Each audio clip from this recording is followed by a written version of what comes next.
do canal Ana Cosmética. Eu vim gravar a caixa da Avon da campanha 8. Aqui a notinha, com boleto. Está aberto, como sempre.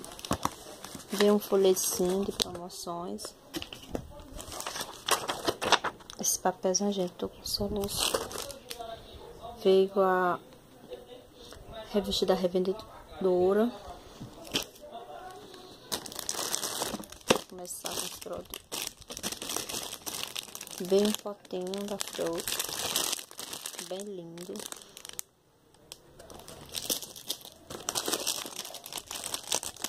Veio um copinho para me formar kits. Veio um Renew Clear, gel de limpeza facial. Esse aqui é de cliente, 150 gramas. Veio um Renew facial. Faltou 50.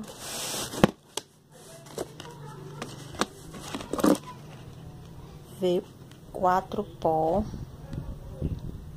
Bege médio. Bege médio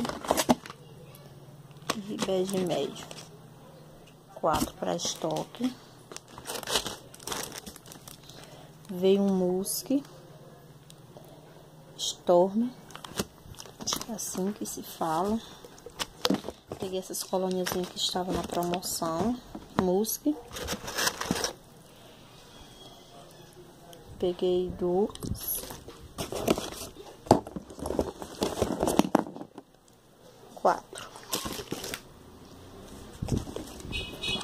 Peguei uma colôniazinha para montar kit Avengers. Peguei 2 protetor facial 30.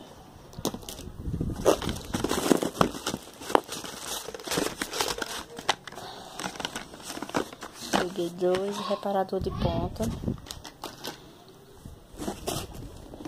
Uma colônia chip 300 ml. 3 corretivos bege médio. Um pó porcelana. A revista Moda de Casa e a de cosmético da campanha 8, tá, gente? Solução horrível. Mas vai ficar assim, porque eu não tenho que gravar outro vídeo não. Tá, correria. E uma toalhinha de rosto. Eu fiz a de banho, mas não veio. Só essa. Bem, gente, meu pedido foi esse. Espero que vocês tenham gostado. Se gostou, deixa aí um joinha que gostou. Inscreva-se no meu canal e beijos.